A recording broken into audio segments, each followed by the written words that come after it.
We read about a definition, causes, classification, and also we discussed about the histopathology of adenocarcinoma. अब pathogenesis क्या है adenocarcinoma की वो देख लेते हैं. Now moving towards the pathogenesis of adenocarcinoma. Adenocarcinoma की 3 important reasons होती हैं कि या तो adenocarcinoma may result from mutation या फिर it may be due to infection of H. pylori या फिर it may be associated with the infection of Epstein-Barr virus.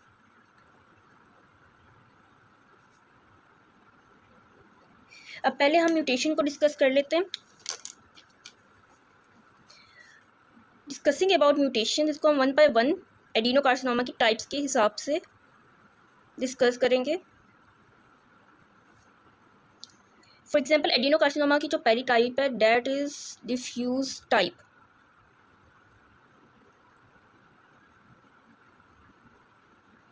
और डिफ्यूज टाइप की अगर हम बात करें इसमें 2 तरह की म्यूटेशंस हो सकती हैं. It may either result from familiar mutation. अब फैमिलियर म्यूटेशंस क्या होती हैं? वो mutation which are present in germ line which are due to germ line mutations. और क्योंकि ये म्यूटेशंस जर्म लाइन में होती हैं तो ये नस्ल दर नस्ल एक जनरेशन से दूसरी जनरेशन में मुंतकिल हो सकती हैं. या diffuse type of adenocarcinoma may be due to sporadic case. Sporadic कुछ ऐसी म्यूटेशंस होती हैं which are acquired.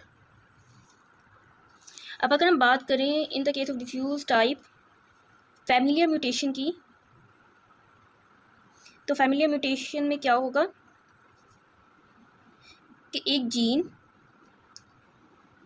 Which was encoding for CDH1, ठीक है, कि जो CDH1 जीन है उसके अंदर म्यूटेशन आ गई. अगर CDH1 जीन में म्यूटेशन आ गई तो CDH1 जीन का क्या फंक्शन होता है? Production of E कैडहेरिन.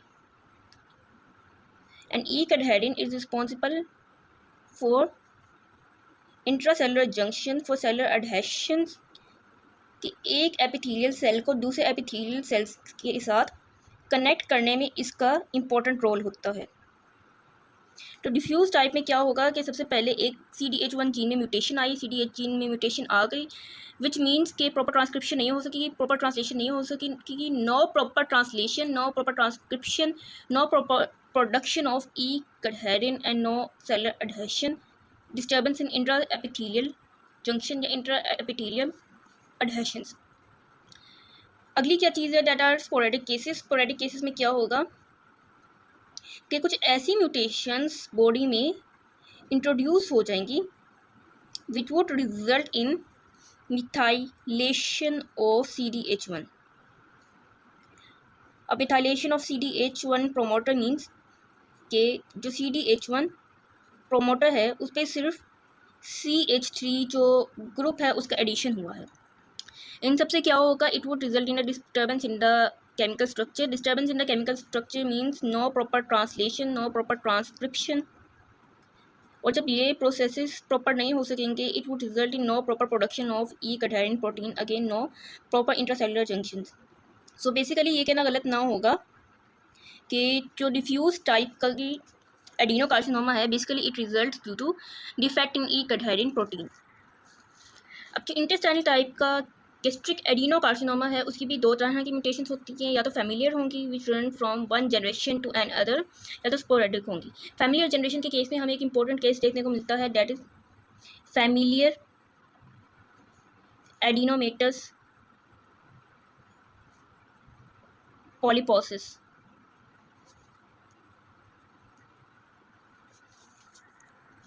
अब फैमिलियर जैसे का नेम इंडिकेट करता है, दिस शोज कि म्यूटेशन जो है it would run from one generation to another generation. कौन सी mutation?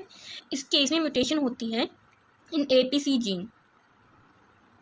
APC means adenomatous polyposis coli gene. इस जीन में म्यूटेशन होगी. This mutation would run from one generation to another generation and this mutation would result in a condition FAP which is actually familiar adenomatous polyposis. अब ये जो disease है familiar adenomatous polyposis, इंशाल्लाह ये आने वाले lecture में हम बहुत डिटेल से डिस्कस करेंगे। नेक्स्ट केस है in the intestinal type, that is sporadic case. Sporadic means वो म्यूटेशंस जो एक्वायर्ड होती हैं, जो हम खुद लेते हैं। स्पोरेडिक केसेस में किस चीज़ में म्यूटेशन होगी? It would result in a mutation in E cadherin, it would result in the mutation in APC gene and mutation in beta catenin. So up till here we discussed about कि कौन कौन सी mutations जो हैं that can result in the adenocarcinoma of the stomach. Helicobacter pylori is the next cause. एक तो हम वजह से यही बता सकते हैं कि हेलिकोबैक्टर पाइलोराई की वजह से क्या हो रहा था, क्रोनिक गैस्ट्राइटिस, उसकी वजह से क्या हो रहा था, इंटेस्टाइनल टाइप का मेटाप्लेजिया हो रहा था। अगली चीज़ उसकी वजह से हो रही थी दैट वॉज गैस्ट्रिक एट्रोफी, और इन दोनों चीज़ों की वजह से क्या होता है, metaplasia, conversion of the simple columnar epithelium to another epithelium which consist of larger amount of goblet cells. Metaplasia को ना रोका गया then it resulted in dysplasia, resulting in gastric polyposis. Gastric polyposis से benign condition that is adenoma, benign condition से malignant condition that is adenocarcinoma. एक तो ये कोज हो सकती है। दूसरी क्या कोज होती है कि Helicobacter pylori, we all know कि जब बैक्टीरिया बॉडी में एंटर करेगा obviously it would result in cancerous condition. तो जब बैक्टीरिया बॉडी में एंटर करेगा it would result in the inflammatory process, और इन्फ्लेमेटरी प्रोसेस में तो वेस्ट टाइप के इंटरल्यूकिन रिलीज होने होते हैं, वेस्ट टाइप के साइटोकाइंस रिलीज होने होते हैं। सो ऑल दी साइटोकाइंस और these interleukin would result in the various interleukin, various tumour necrotic factors would result in the contribute in adenocarcinoma. अब इप्स्टेन बार वायरस जो है इसकी पैथोजेनेसिस अभी तक अननोन है, ये अभी भी क्वेश्चनेबल है कि किस तरह से Epstein Barr virus result in adenocarcinoma. अलबत्ता ये बहुत जगहों पे देखा जा चुका है कि वो लोग जिनमें इप्स्टेन बार वायरस का इन्फेक्शन होता है उनमें एडिनोकार्सिनोमा के चांसेस ज़्यादा बढ़ जाते हैं। Now what will be science and symptoms in the case of adenocarcinoma? Early stage पे जो साइंस एंड सिम्टम्स हमें देखने को मिलेंगे that would be dysphagia. Obviously बात है, अगर स्टमक में एक कैंसर ग्रो कर रहा है तो पेशेंट इस कंप्लेंट के साथ प्रेजेंट करेगा कि डॉक्टर साहब मुझसे कुछ खाया नहीं जाता, एंड dyspepsia and nausea। ये तो अर्ली केस की मैनिफेस्टेशन हो गई, अर्ली स्टेज की मैनिफेस्टेशन हो गई।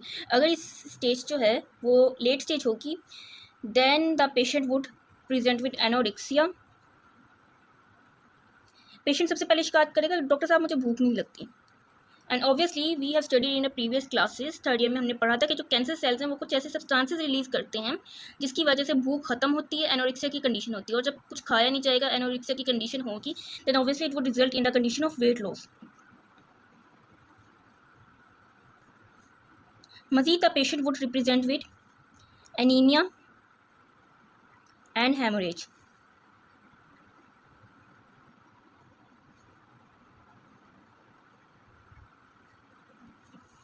अब ये तो बात हो गई साइंस एंड सिम्टम्स की। अब क्वेश्चन ये है कि इस डिजीज़ को प्रिवेंट किस तरह से किया जाए। तो प्रिवेंशन के लिए सबसे पहले तो ये कि इस सारे केस में अब तक हमने एक कल्प्रिट जो देखा है that is Helicobacter pylori.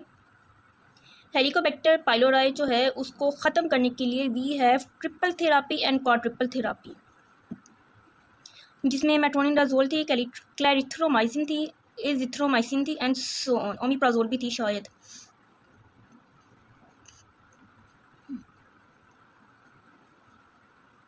Again वही बात कि जो क्रोनिक गैस्ट्राइटिस है हेलिकोबैक्टर पाइलोराई को अगर ट्रीट ना किया जाए तो अगली कंडीशन क्या होती है दैट इज़ क्रोनिक गैस्ट्राइटिस। तो उसको अवॉइड करने के लिए, एक्यूट एंड क्रोनिक गैस्ट्राइटिस को अवॉइड करने के लिए 3 तरह की चीज़ें पढ़ी थी इन प्रीवियस लेक्चर। 3 तरह की चीज़ों को अवॉइड करना है। अवॉइड वरी, परेशान नहीं होना, स्ट्रेस नहीं लेना, हरी, जल्दबाजी नहीं करनी, एंड करी, स्पाइसी फूड को अवॉइड करना है। ये कुछ पॉइंट्स हैं, अगर इस पॉइंट पे प्रिवेंट कर लिया जाए कि वह डिजीज़ कैसे प्रोग्रेस करती है। सबसे पहले हेलिकोबैक्टर पाइलोराई आता है, उसकी जब हेलिकोबैक्टर पाइलोराई की वजह से क्या होता है क्रोनिक गैस्ट्राइटिस। हेलिकोबैक्टर पाइलोराई को अगर ट्रिपल या क्वाड्रिपल थेरापी से इरेडिकेट कर लिया जाए तो बात ठीक है, वरना इट में result in chronic gastritis, resulting in peptic ulcer, resulting in gastric atrophy. फिर उसके बाद अगर वहाँ से भी चीज़ ट्रीट ना हो तो 3 तरह की चीज़ों को अवॉइड करें in the case of chronic gastritis, जब एसिड प्रोडक्शन ज़्यादा हो रही होती है in our stomach, that is avoid worry, hurry and curry. फिर उसके बाद अगर यहाँ पे भी आप प्रिवेंट ना कर सके, then it may result in dysplasia, gastric polyposis, adenoma and finally resulting in adenocarcinoma. अगर मजीद प्रिवेंशन हम देखना चाहें तो ये कि सफाई सुथराई का ख्याल रखा जाए, improvement in sanitation, because we all know कि पुअर हाइजीनिक कंडीशन जो है वो फैसिलिटेट करती हैं एच पाइलोराई के इन्फेक्शन को, improvement in hygienic condition and so on. अब अगली बात ये कि अब तक हमने पढ़ लिया कि डेफिनेशन क्या है, कोजेस क्या है, वेरियस साइंस एंड सिम्टम्स क्या है, पैथोजेनेसिस क्या है, हिस्टोपैथोलॉजी क्या है। अब हमने एडिनोकार्सिनोमा के पेशेंट को किस तरह से मैनेज करना है। तो मैनेजमेंट ऑफ पेशेंट में सबसे पहला जो है दैट इज़ हिस्ट्री टेकिंग। कि हिस्ट्री टेकिंग में सबसे पहले क्या होता है, हमने लेना होता है बायोडाटा। बायोडाटा में हमने लेना होता है एड्रेस। एड्रेस से हमें पता चल जाता है कि पेशेंट कहाँ का रेजिडेंट है, और उसकी रेजिडेंसी अगर से हमें पता चल जाता है कि maybe the patient is low socio economic status, and we all know कि लो सोशो इकोनॉमिक स्टेटस जो है वो फैसिलिटेट करते हैं एच पाइलोराई के इन्फेक्शन को। मजीद हमें ये पता चल जाता है कि अगर बंदा कच्ची आबादी का रहने वाला है, obviously poor sanitation, poor socio economic status, poor hygiene, all of these factors would facilitate the growth of H pylori infection. मजीद पेशेंट जो है प्रेजेंटिंग कंप्लेंट क्या प्रेजेंट करेगा कि डॉक्टर साहब मुझसे खाया नहीं जाता, डिस्फेजिया की, ठीक है, एनोरिक्सिया की, भूख नहीं लगती। द पेशेंट में present with the complaint of vomiting. All of these जो हैं हम सिम्टम्स, इन सबसे हमें एक आइडिया मिल जाएगा कि may be patient is suffering from the infection of H pylori, ठीक है, may be the patient is suffering from adenocarcinoma. फिर उसके बाद इन तमाम तर फाइंडिंग्स को कंफर्म करने के लिए हम चलेंगे टुवर्ड्स द लेबोरेटरी इन्वेस्टिगेशन। जब लेबोरेटरी इन्वेस्टिगेशन की बात करें तो 2 तरह की इंपॉर्टेंट होती हैं यहाँ पे लेबोरेटरी इन्वेस्टिगेशन। एक है बायोप्सी। अब बायोप्सी में क्या होगा कि जो स्टमक है उसका थोड़ा सा टिश्यू लेके हम भेजेंगे हिस्टोपैथोलॉजी लैब, वहाँ पे हिस्टोपैथोलॉजी होगी, उसकी हिस्टोपैथोलॉजी देख के वी कैन से कि maybe the patient is suffering from the adenocarcinoma, वो कंफर्म हो जाएगा। दूसरी जो चीज़ है डेट इज एंडोस्कोपी।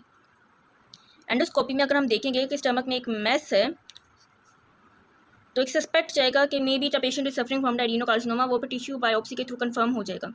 फिर जब कंफर्म हो जाती है इन तमाम तर चीज़ों से कि patient is suffering from the adenocarcinoma, तो फिर अगली चीज़ आती है ट्रीटमेंट। ट्रीटमेंट में पहली चीज़ आ जाएगी कि जो कैंसरस मैस है उसकी सर्जिकल डिसेक्शन करके उसको काट दिया जाए, ताकि एक पॉइंट जहाँ से सेल्स ओरिजिनेट हो रहे थे, कैंसरस सेल्स, वो पॉइंट ऑफ ओरिजिन ही ख़त्म हो जाए।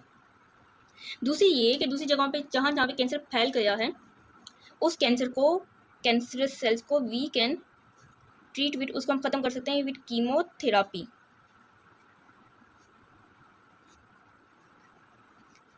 अब कीमोथेरापी के लिए it is important to know कि कौन से टाइप का कैंसर है, या इंटेस्टाइनल टाइप का कार्सिनोमा है या डिफ्यूज टाइप का कार्सिनोमा है, क्योंकि इसके थ्रू हमें पता चलेगा कि कौन सी म्यूटेशन है जिसकी वजह से एडिनोकार्सिनोमा हो रहा है। फिर हम कैंसर कीमोथेरापी में ड्रग्स के थ्रू उसी स्पेसिफिक म्यूटेशन को टारगेट करके अपना मकसद हासिल कर सकते हैं, that is treatment of adenocarcinoma. So here we completed the topic of adenoma and adenocarcinoma. This was all about today's lecture. Hope you understood well. Thanks for watching.